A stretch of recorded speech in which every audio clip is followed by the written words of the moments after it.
dengan materi kita selanjutnya, yaitu tentang torsi. Nah, apa itu torsi? Torsi adalah momen gaya. Jadi pada benda yang digerakkan berputar, tidak berputar seluruhnya, tapi bisa membentuk sudut seperti itu. Nah, di sini dilihat ada gambar seekor kucing ya, mau keluar dari rumahnya, dia membuka pintu. Nah, pintu ini juga bergerak dari membentuk sudut. Nah, ini namanya gerak dari torsi. Tinjau gaya yang dibutuhkan untuk membuka pintu. Apakah lebih mudah membuka pintu untuk dengan mendorong atau menarik jauh dari engsel atau dekat ke engsel? Di sini dengan dekat engselnya. Kalau kita buka dari sini, mudah apa gampang? Nah, mudah apa susah? Dari sini lebih mudah yang mana? Dari dekat engsel atau jauh dari engsel? Ternyata ketika kita membuka pintu itu adalah jauh dari engsel. Kenapa? Karena efek rotasinya lebih besar. Seperti itu. Oke. Torsi atau ya lambangnya adalah adalah kecenderungan dari sebuah gaya yang merotasikan sebuah benda terhadap sumbu tertentu. Jadi kecenderungan untuk merotasi, tapi tidak berotasi secara total, tapi kecenderungan untuk berotasi dan ada sumbunya. Di sini dilihat ada sumbu, misalkan di pintu ya, ada sumbu titik O dengan jarak lengannya tuh D, ya lengan gayanya, dan ini ada buka pintunya ya, ada gaya. Ini bisa didorong kan, pintu ada yang didorong keluar, ada yang ditarik masuk seperti itu. Nah, untuk torsi sendiri dirumuskan dengan gaya yang diberikan untuk merotasikan benda itu dikalikan dengan lengan gayanya D-nya. Lengan gaya di sini adalah jarak terdekat atau tegak lurus dari sumbu rotasi ke garis searah perpanjangan gaya.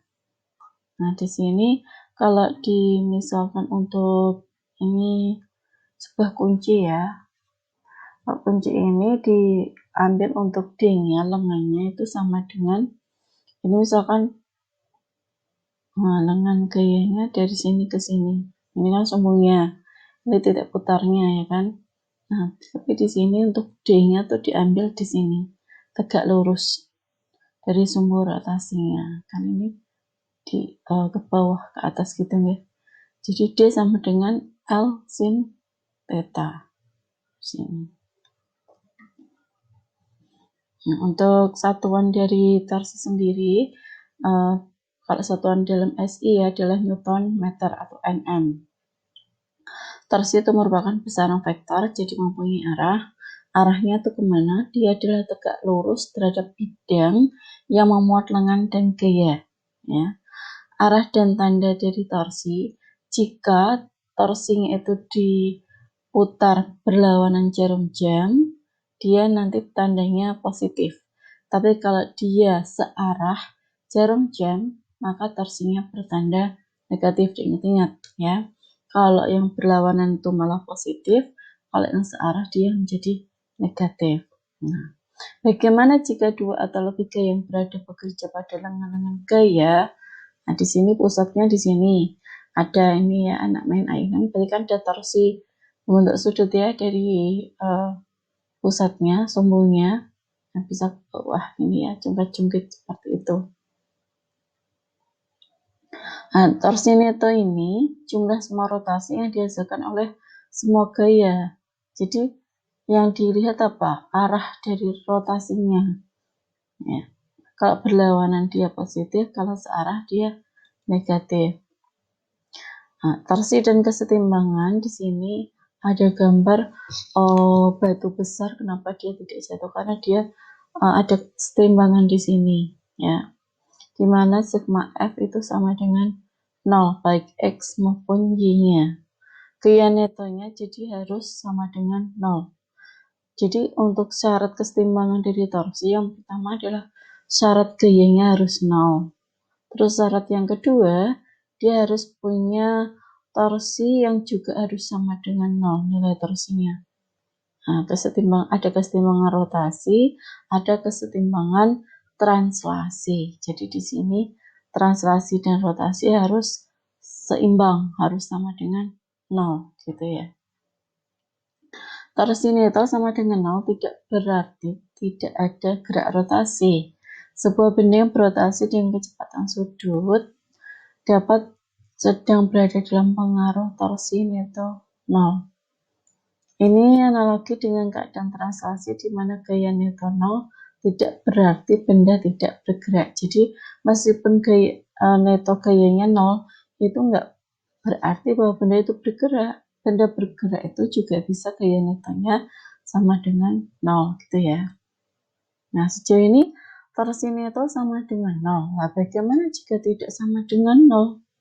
Nah, jika tidak sama dengan 0, di sini dia berhubungan dengan yang namanya percepatan sudut.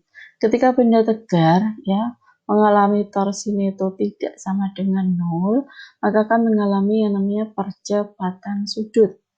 Percepatan sudut itu berbanding lurus dengan torsi neto ya. Hubungannya adalah sigma F sama dengan M kali A. Ini enggak langsung di sini ya. Sigma F sama dengan M kali A ini adalah hukum dari 2 Newton ya. Torsi dan percepatan sudut di sini dirumuskan tadi ya, F sama dengan M kali A. Kemudian ini kita kalikan R semua. Jadi F kali R sama dengan MA kali R. Nah, di sini ada yang namanya percepatan tangensial. Nah, percepatan tangensial itu dirumuskan ini ya. Jadi FR kan sama dengan A-nya sendiri kan alfa kali R. Jadi sama dengan M R kuadrat kali alfa. Ya.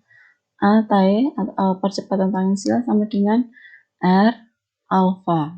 Ya. Kan dari sini. Maka ini kita masukkan ke sini. Nah, maka to kan tadi F kali R ya. Torsi itu sama dengan bergantung pada benda ya, sumbu rotasinya, jari-jari, dan percepatan sudutnya. Nah, ini dinamakan, yang ini MR kuadrat itu namanya inersia.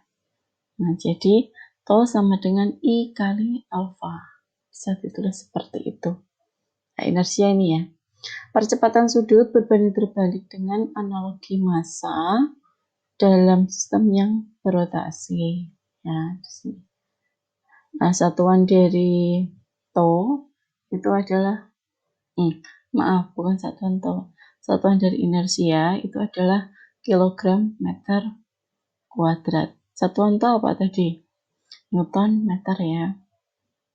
Newton meter. Nah, di sini ada momen inersia dari benda-benda yang lain. Ini ada silinder ya, silinder berongga. Itu nilai I-nya atau inersianya adalah mr kuadrat. Untuk silinder pejal, nilainya inersia adalah setengah mr kuadrat. Terus ini ada long tin, berarti yang panjang. Ya, yang panjang, kawat panjang itu 1/12 ml kuadrat. Ini with rotation axis stroke center di pusatnya ya. Tapi kalau ini dia berputar di pangkalnya, ujungnya, I-nya adalah 1/3 ml kuadrat. Ini untuk spherical cell berarti bola berongga ya. Bola berongga. Ini 2/3 mr kuadrat.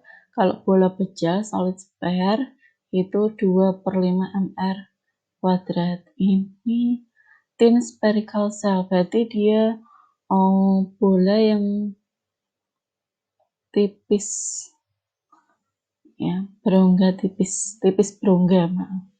Bola tipis berongga. Nah, ini untuk rumus-rumus inersianya beda-beda, jadi tergantung bendanya apa. Untuk hukum kedua Newton, benda yang berotasi, tadi rumusnya ya, tau sama dengan I kali alfa.